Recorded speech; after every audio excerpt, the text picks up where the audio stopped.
Okie dokie. Welcome, everyone. Thank you so much for attending today's webinar. We'll start right on time.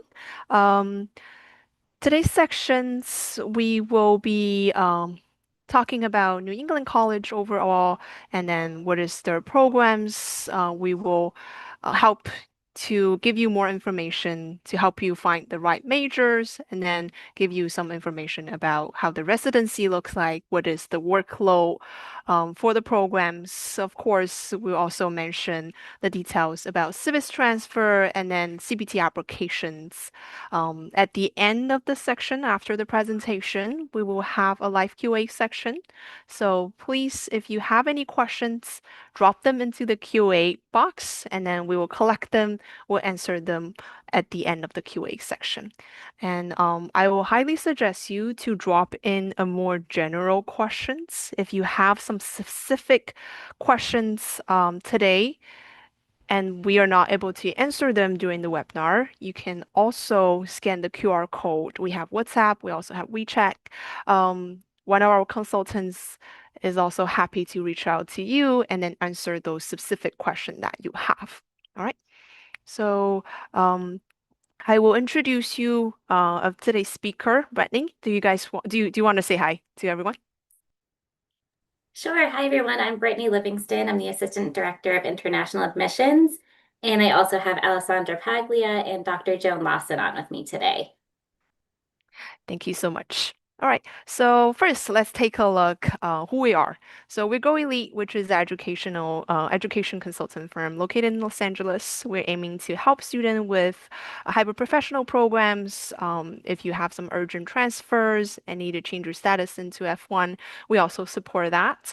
Our mission is to help international students better achieve their goals in the US. We are certified by AIC, which is the most credible organization in the US education industry.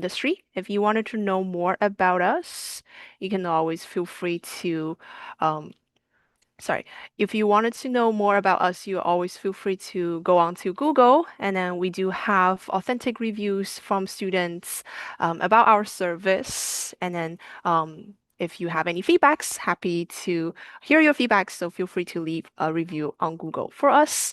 Next, I will like to introduce the reward system that we built for students at GoEly. We support application process, and then we wanted to build a community for all the students to achieve balance of study and life. You can join the reward system to earn rewards by doing referrals, join the chat groups, and then we're also encouraging students to submit the course evaluations. We wanted to hear your feedbacks. All right. So the next thing that we have in the forum is a Goily. Oh, sorry. Next thing we have in the reward system is Goily Forum. So forums, it's the student community that we mentioned. We have students that submit a topic questions on in the forum, and then there will be other students replying your questions and share experiences. So, we also on social medias. We pretty much on every social medias, including YouTube, Instagrams, and Facebooks. Feel free to check us out. All right, so I will hand this to Brittany. Thanks so much, Vivian. I am going to go ahead and share my screen here. Vivian, do you just mind confirming that you can see my screen for me? Yes. Perfect. All right. Hi, everyone. Again, my name's Brittany Livingston. I'm the Assistant Director of International Admissions at New England College. Thank you, Go Elite, for hosting, and thank you all for joining us today. So today we will go over a little bit about New England College, the programs we offer, what the programs look like, our in-person residencies, the tuition and fees, application requirements, and then that required internship and work authorization piece, and also steps post-admission. So New England College is a nonprofit and regionally accredited by the New England Commission of Higher Education. So that's the same accreditation agency that accredits schools like Harvard, Boston University, Northeastern University. We're located in New Hampshire, so central New Hampshire. We're about 90 minutes away from Boston, so a quick, easy drive.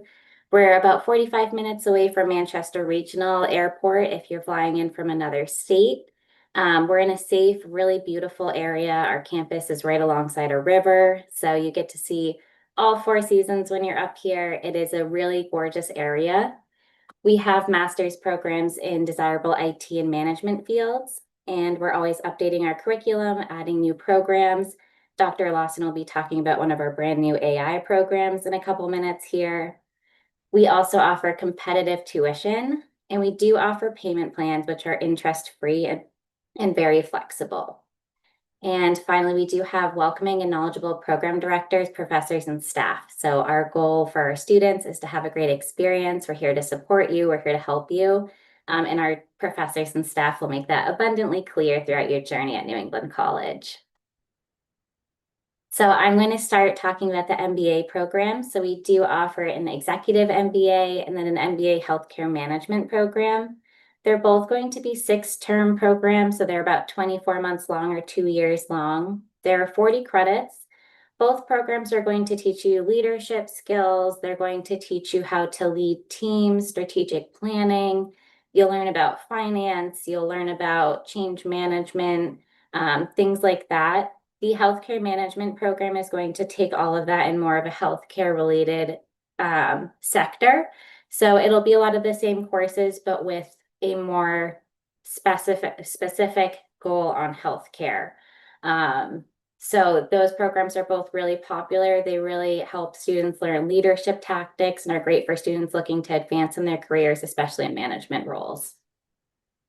And you can see some of the example positions down here. So business operations manager, financial manager, project manager. We have a lot of lawyers or law clerks in these programs. And then on the healthcare side, you'll see health information manager, healthcare consultant, project manager in healthcare. So that's kind of positions. And then Dr. Lawson, I think I'll pass it over to you. Sure, thank you. Thank you all for being here tonight. It's always exciting to talk about the programs that we have at NEC. I am one of the program directors. There's two of us, myself and Dr. Para. Mine are the tech programs.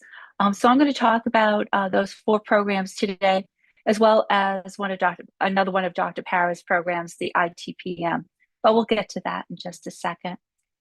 The first two that I want to talk about are our data science and analytics and our health informatics programs. Both of them are 5-term programs. By the way, our programs are 15 weeks in length. So 5 terms would run about 20 months or so.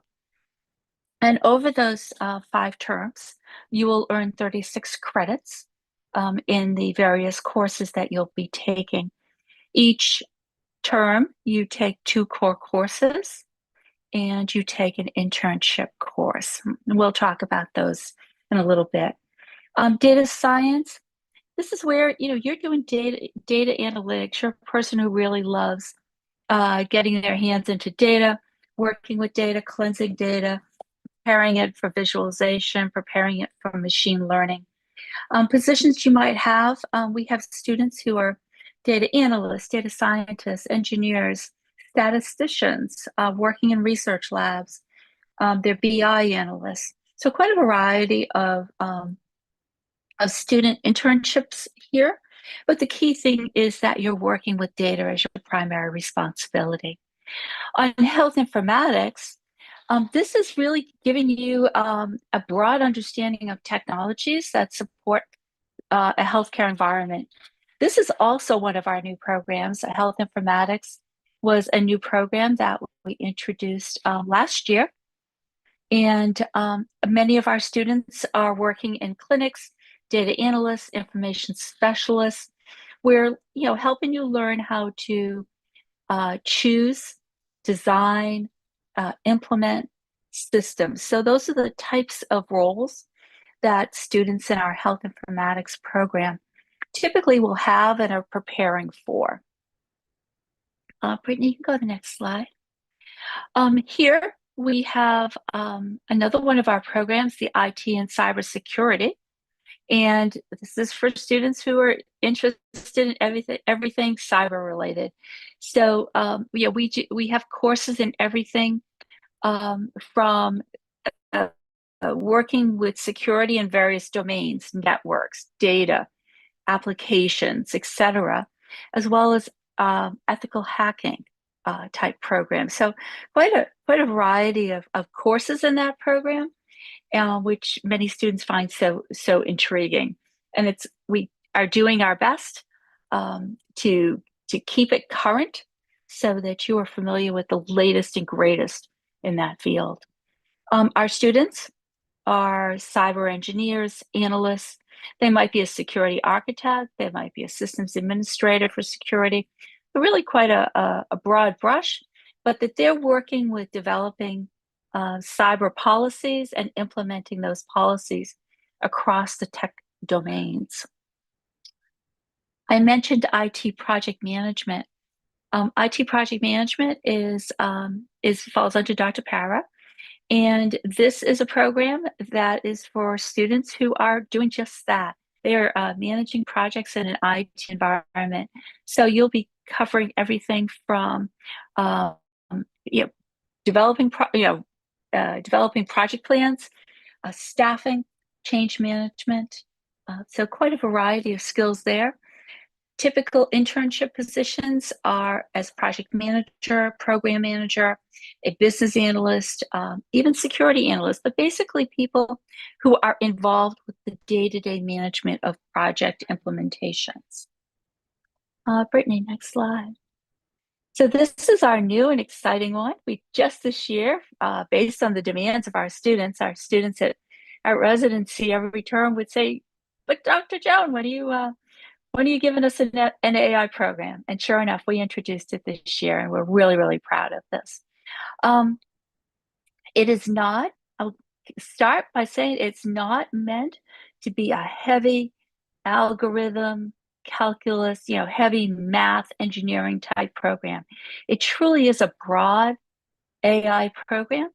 It's intended to help you understand AI, everything from what industries it fits best in, how do you implement it in various industries, to getting your hands dirty with data acquisition and machine and deep learning, natural language processing.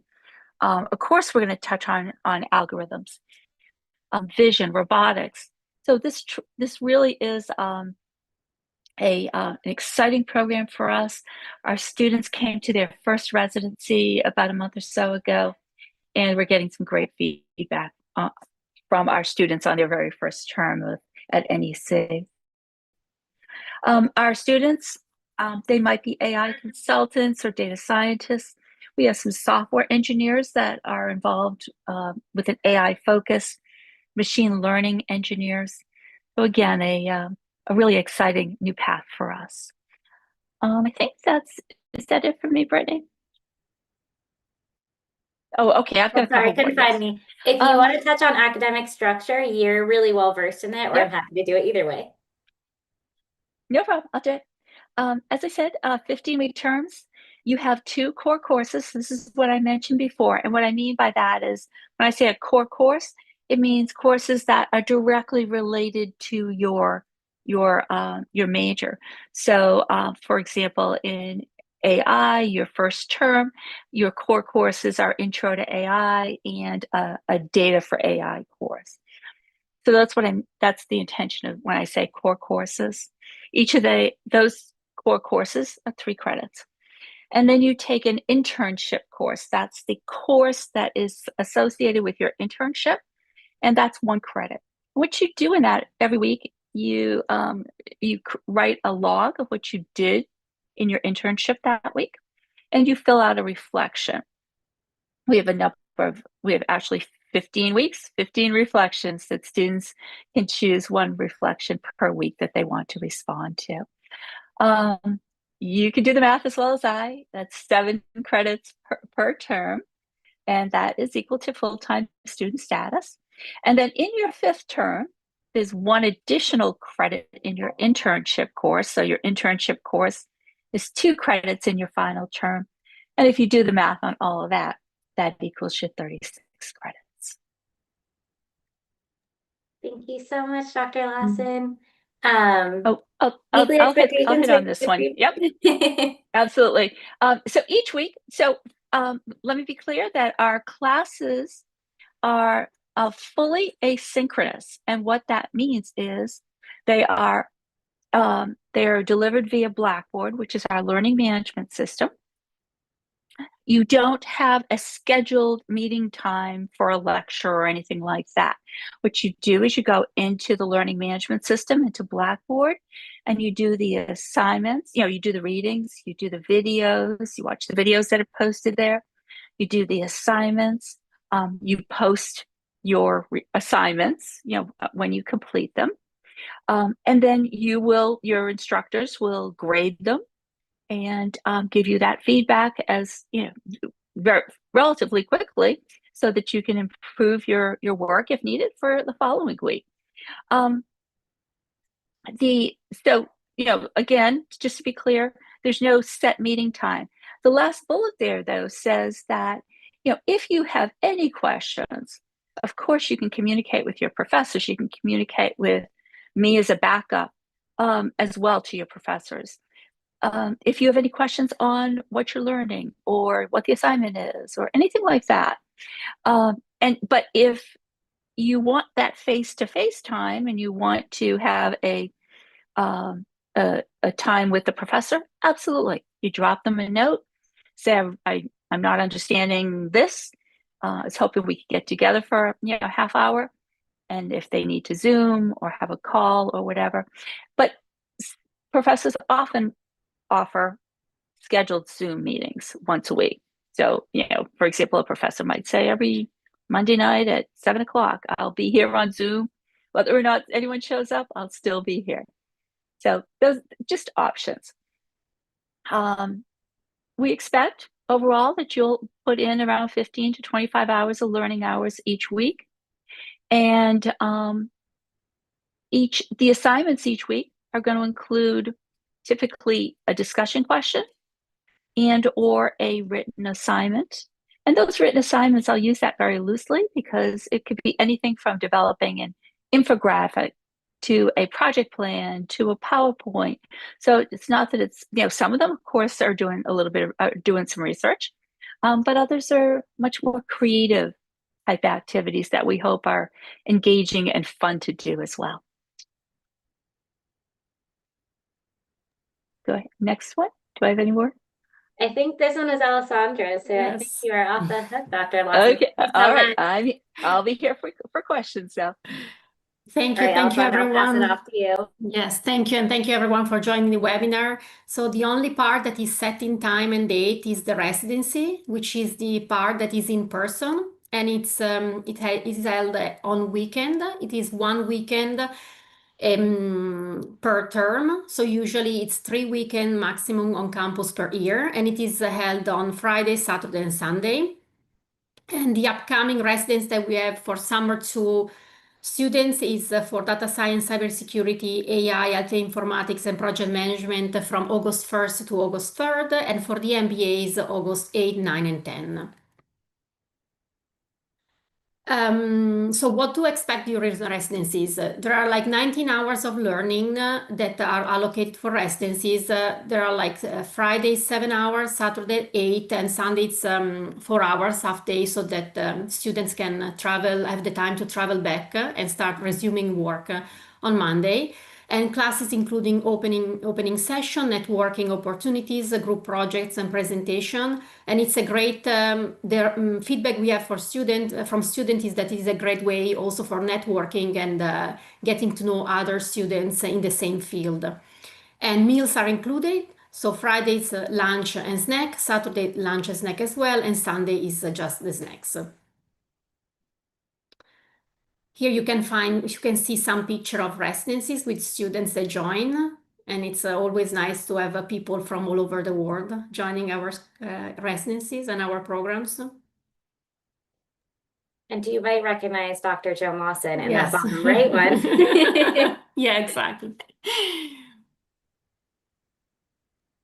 And this is a sample of a schedule that you will be given once you arrive at residencies. Usually the check-in is on Friday from 8 to 10 a.m. So you get settled, you can have a snack, and then you can start with the opening session. And then you are divided in different groups. So also lunch can vary based on the group you are in, and everyone is assigned a symbol and a class, and then you go from there. And on the back that we don't see, but on the back of the schedule, we have also other QR code where you can have information about the schedule again, or like the map of the campus. And we usually do also like campus tour, since it's like really nice, and we have like a very nice environment to explore.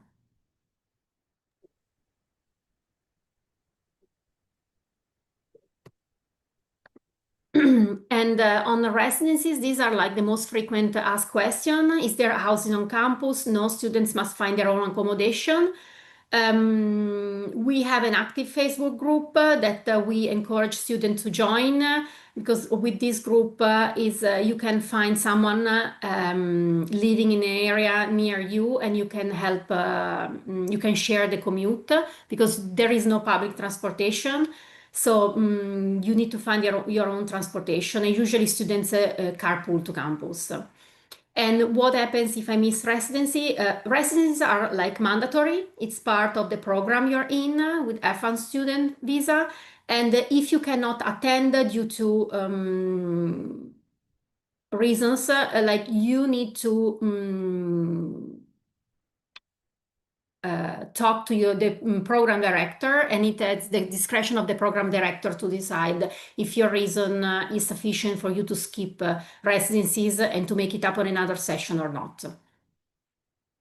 Yeah, an important part there too that Dr. Lawson might be able to touch into is that you can't just miss a residency. You do have to make up a Yes. residency. So if you can't Yes. make one residency, you would have to come to the next available residency. So just skipping a residency is not an option. That is to maintain your F1 visa. So it's really important to look at the residency dates ahead of time. We do have a residency page that you can see all the dates ahead of time. And if you do have a conflict, letting your program director know as soon as possible is Yes. best, just that we can make sure the next available date will work for you and things like that. Yeah. And we publish the dates well in advance, so that students can get organized and can schedule quite in advance. They know when they are expected on campus. Is there anything that we're missing there, Dr. Lawson, that you would add? No, other than just while we're talking about residencies, I just want to say that the smile on my face in that picture a couple slides ago was because we have so much fun at residencies. Our students have a great time. We bring some excellent instructors on campus, and the students are, they're all professionals, and they just love to work with each other, to meet each other, to make business relationships, and to just have fun together. And we truly do have fun. So I totally enjoy residencies. On the next slide, you did ask me about though that one there. If there is a need to miss a residency because, for example, you're very, very ill, you have to have a documented reason for a missing residency. And what we would do is we would schedule you for the next residency, because as Brittany and Alessandra mentioned, you do need to attend that 19 hours of learning hours in person on campus, and it has to be within your term. So that means that during that 15-week term, you must attend residency.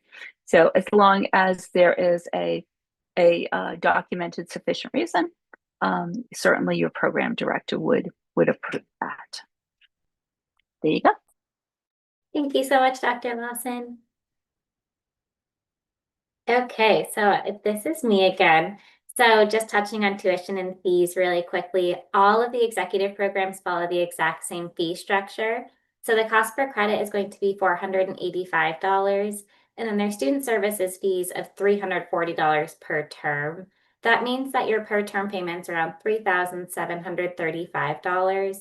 The way that we do break down tuition at New England College is you pay each term in advance. So you're not expected to pay the whole program cost up front. You just kind of pay as you go. Like I said, we do offer those payment plans that are interest free. So you can set those up and make monthly installments on your tuition fees. For total costs for the cybersecurity, data science and analytics, health informatics, and artificial intelligence, the total program cost is around $19,160. For both MBAs and the IT project management programs, those are around $21,440. The reason for those differences in prices is that the cybersecurity, data science and analytics, AI, and health informatics programs are 36 credits and 5 terms, whereas the MBA and IT project management are 40 credits and 6 terms. So that's where that cost difference comes in there.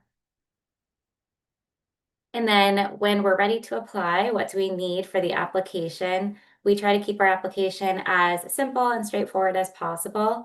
So we are going to be looking for your passport, your resume, your current I-20. So just be sure when you're uploading your I-20 that you provide all 3 pages.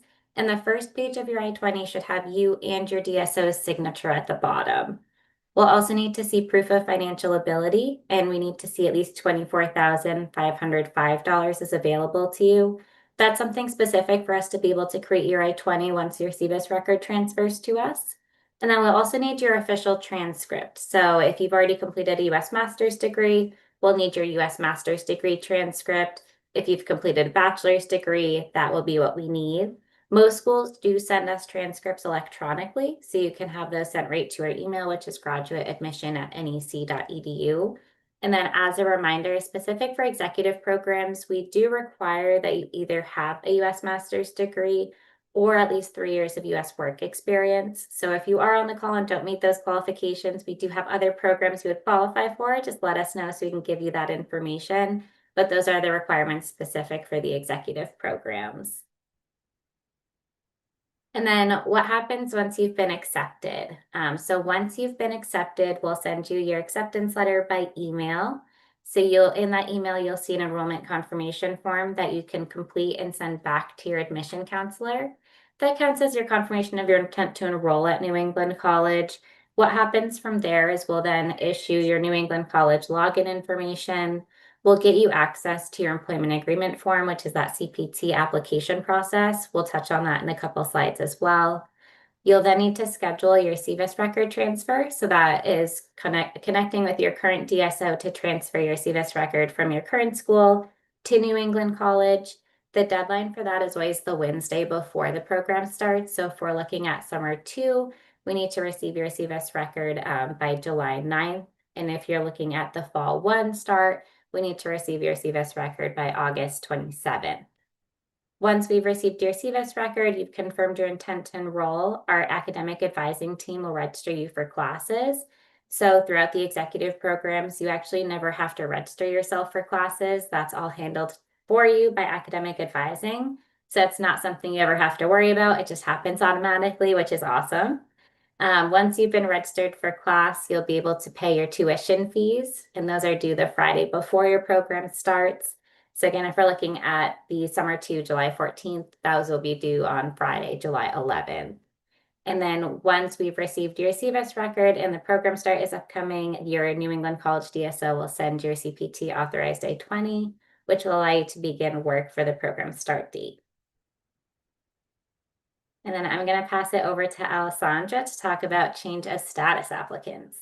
Yeah, the requirements are pretty much the same. So we ask you for the passport, the resume, a copy of your current visa, a proof of financial ability that needs to be at least $24,505. And then as the official transcript, as Brittany was saying, we need to receive them directly from the university, either via mail or electronically at graduate admission and nec.edu, or like some universities use it also parchment or students clearing house.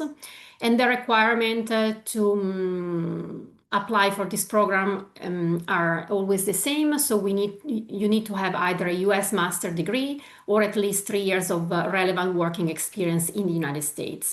And then you can apply at apply.nec.edu.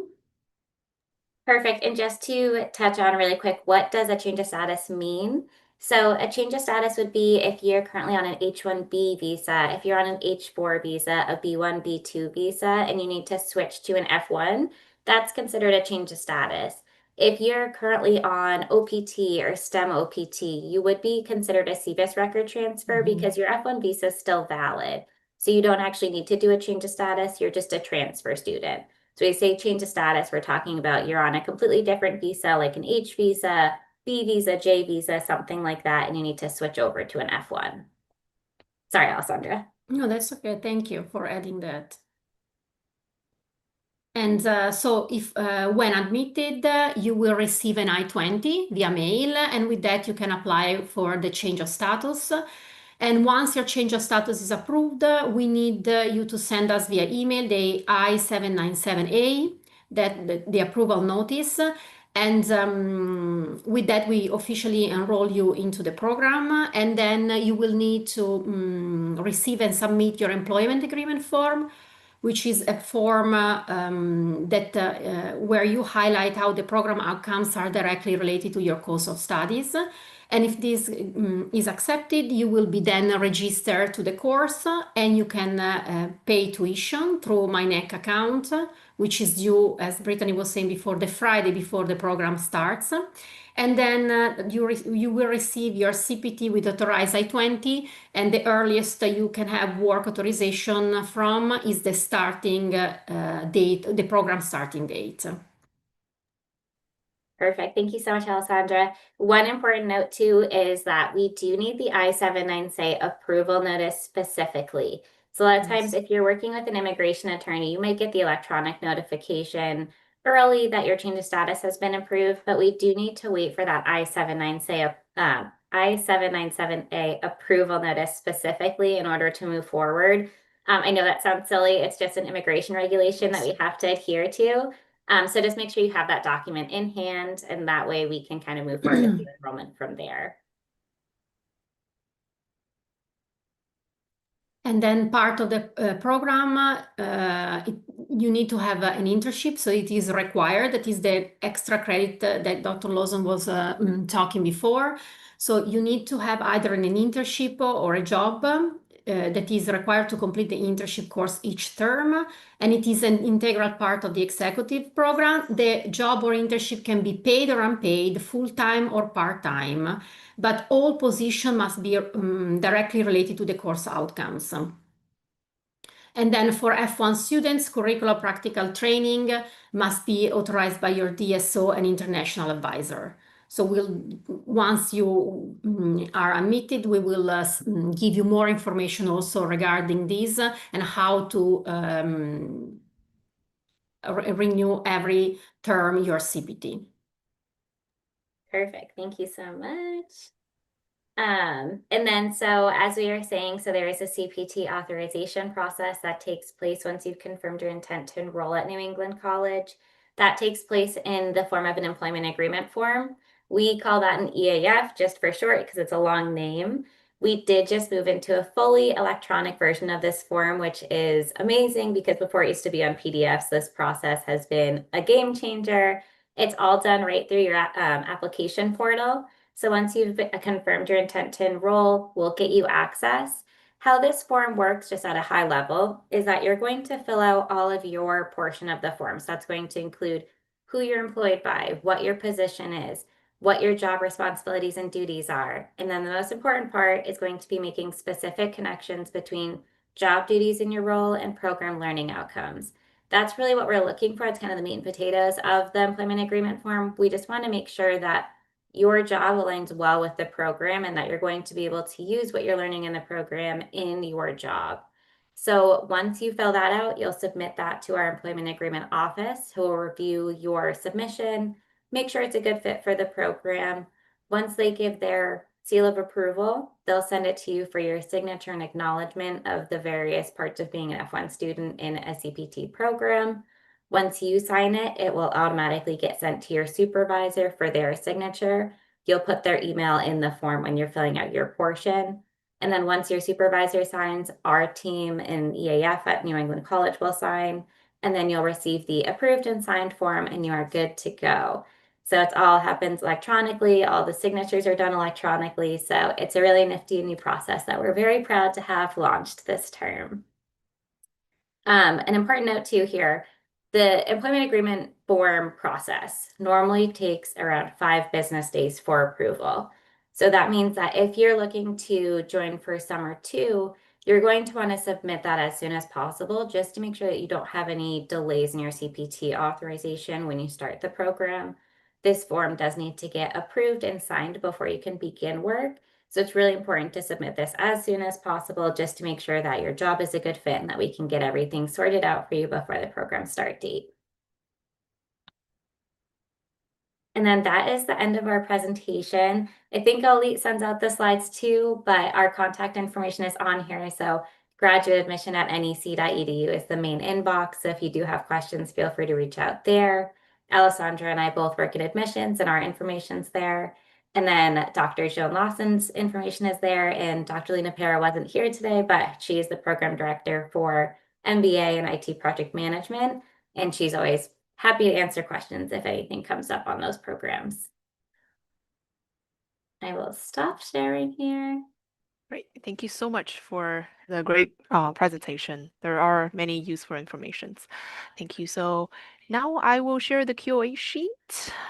I believe many of the questions got covered by the presentations, but then we still have a good number of questions that students submit. So we'll go through it one by one.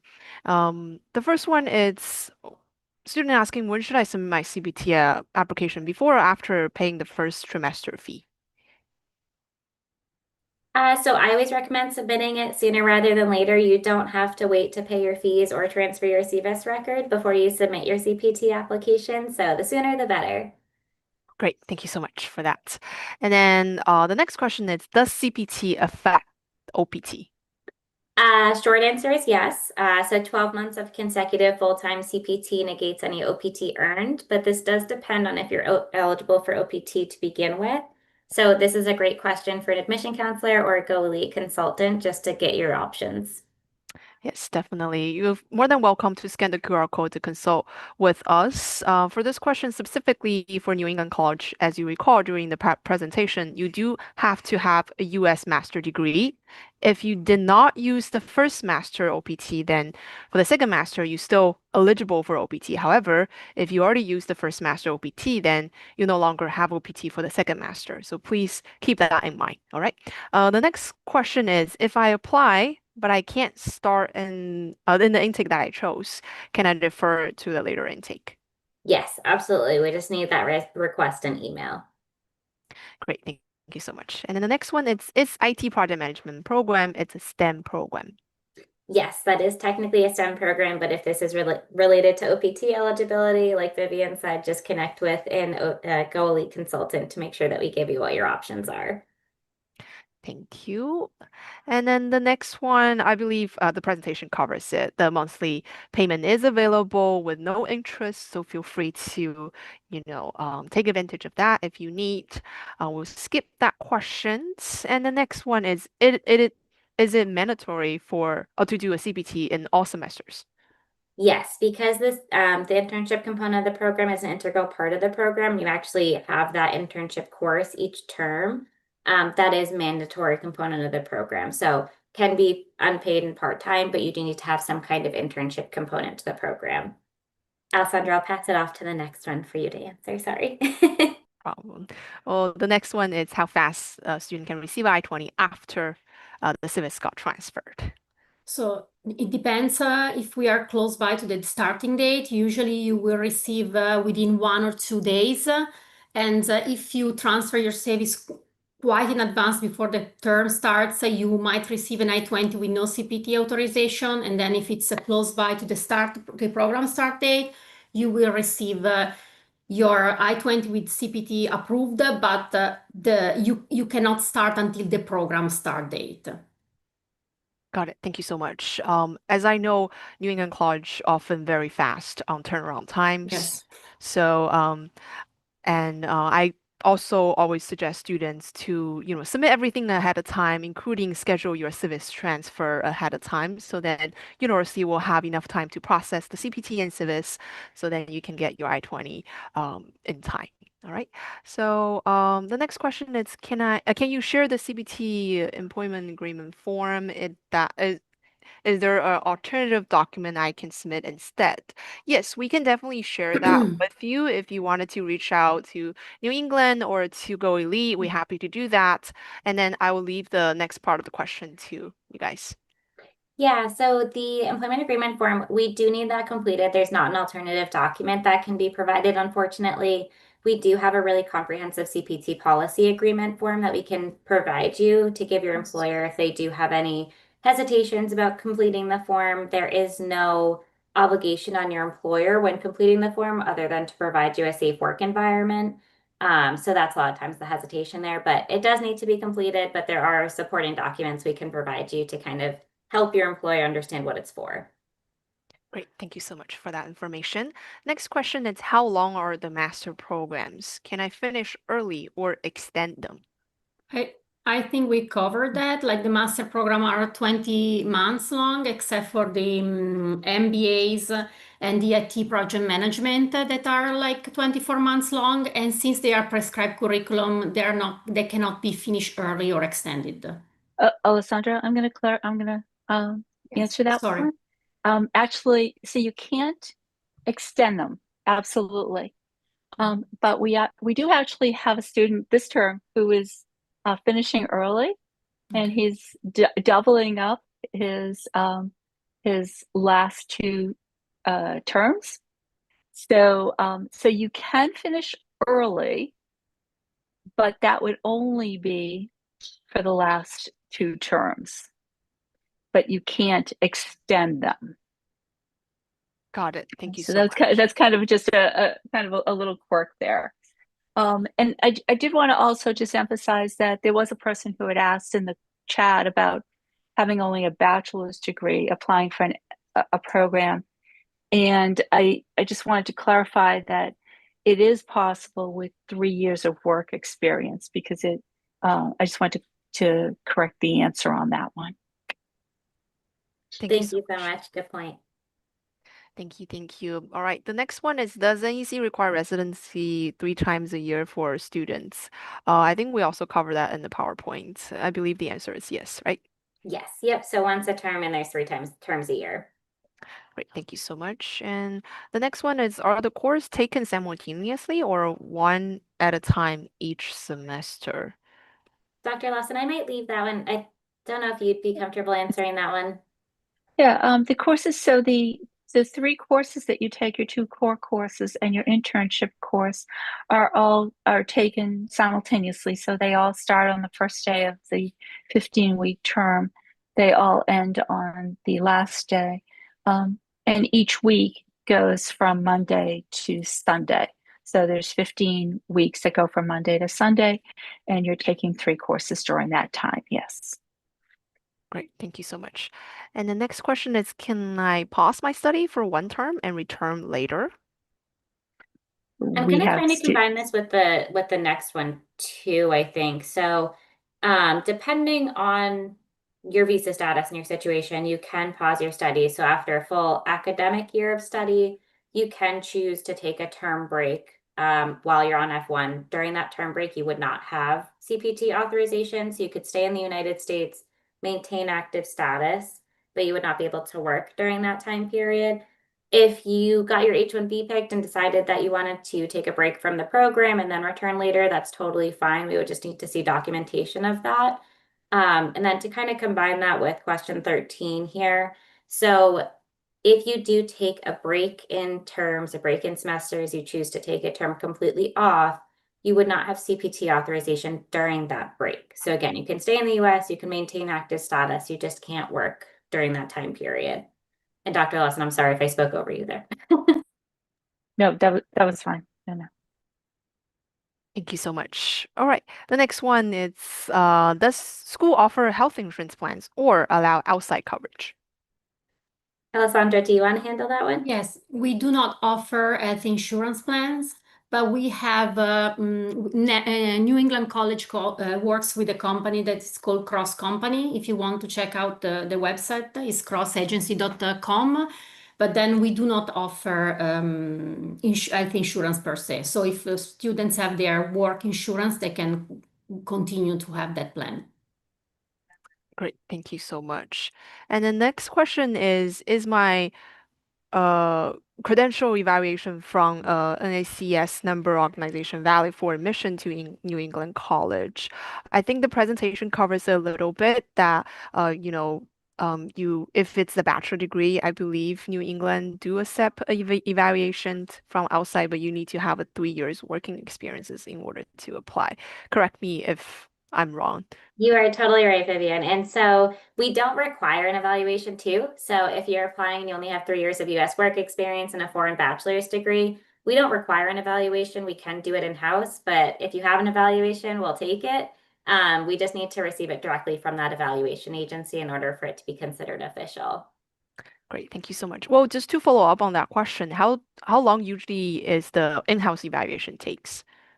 Probably like a day, Okay, maybe less. We usually do the evaluations pretty quick. We're pretty well versed in it now, so it doesn't take long at all. great. Thank you so much for that information. The next one is, can I attend online if I have a valid reason to miss in person? So we kind of touched on this during the presentation, and I might kind of defer to Dr. Lawson a little bit on this, but you do need to have that in-person full-time component. That 19 hours of learning needs to be in person to maintain your F1 visa. So doing it online does not, unfortunately, meet that requirement. So again, if you do need to miss a residency, you would need to make up the next one. You can't just completely skip one or do it online. Great, thank you so much for that information. The next one is, can I work at multiple internships or jobs under my CPT authorizations? Dr. Lawson, would you Yeah, mind touching on this one? yeah, I'll answer that, and I'll actually kind of combine it with 21 as well. So your internship can be paid, unpaid, full-time, part-time. If you are, if you have, let's say, two, and they don't exceed 40 hours, that's fine. If you want to have, let's say, a 40-hour one plus an additional one, again, paid or not paid. So let's say you want to do an additional 10 hours of volunteer work that's related to the program. In your first term, that will not be approved. After your first term, and that you demonstrate that you can handle balancing both your internship and your academics, then it comes to the PD, comes to the program director for approval. And as long as your grades are where they should be, then we would approve it. So again, yes, but you can have multiple as long as they don't exceed 40 hours. But after your first term with good grades, they can exceed 40 hours, I guess, to summarize it. Okay. Appreciate it. Thank you so much for that information. It's very helpful. So the next question, can you confirm the estimated transfer timeline, especially for fall 2025 start? I will highly recommend you to either reach out to New England or to Go Elite to consult with us, so then we can give you a detailed timeline of when you need to drop in the application, when you need to do the CEVIS transfer, so you can get more information.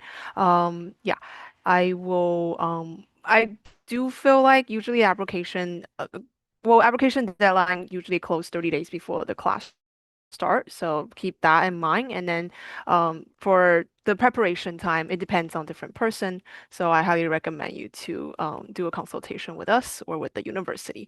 We'll skip that one for today. The next one is, where can I view the course outcome to make sure my job align with CPT program requirements? Same thing, feel free to reach out to us. We're happy to send out the link to you for the program that you're interested in. So New England has it on the website. And then the next one is, does New England provide a CPT employment letter template for employees? So we don't have, I'm not sure if this is regarding specifically an offer letter for employment. We don't have a specific template letter for an offer letter, if that's what this is regarding. There's a few key points of information that we are looking for on that will give you information about when you're filling out the employment agreement form. If this is specifically regarding the CPT policy, We do have that agreement form I was talking about earlier that we're happy to provide to you, but that would be something you can reach out to an admission counselor or Go Elite consultant for as well. Great, thank you so much. I believe we answered question 21st, and then we'll jump into the 22nd. If I got promoted or changed my job title, do I need to update my CPT documents? Yes. Yep. Anytime that you have a change in anything in your job, so that means job title, company, supervisor, address, you do need to update your CPT documentation with your DSO. So that's really important to be communicating as well. Okay, I think we can probably combine this. Like, Yeah. student needs to. So I think it's pretty much asking the same question. I didn't So even see that one, so perfect. great. So the next one is, can I work as startup or self-owned business under CPT? So for CPT specifically, self-owned or startup companies are not approved, unfortunately. You do need to have a supervision component to the CPT. So your job needs to have some kind of direct supervision component to it. So startups and self-owned businesses, unfortunately, don't meet that requirement. Thank you Now, so Sandra, I'll much. pass it over to you now too. Sorry. The next one is parking available for students who travel to campus only a few times a year? I believe you saw the picture of the campus. They do have parking availabilities for sure. If you're talking about parking validations, then this part I'm not sure. Yeah, there is parking on campus. Okay, When if they can, if they intend for like residencies, yes, they can park the car on campus. great. Thank you so much. The next one is, can I take a semester off or and resume CPT after returning? I believe when we answering previous questions, Mhm. we also covered this part. Yes, once you return and start a new term, CPT can also resume with the study. The next question is, does New England verify my employment through phone or email with my employer? Are you comfortable with that, Alessandra? Do you want me to cover that one? Yeah, you can cover that one. Thank you. Sure. So New England College is not necessarily going to call your employer and say, hey, does so and so work here? That being said, there are circumstances where we may need to contact your employer. So making sure that your employer contact information is correct on all of your forms is really important, not just for New England College, but also for immigration regulations.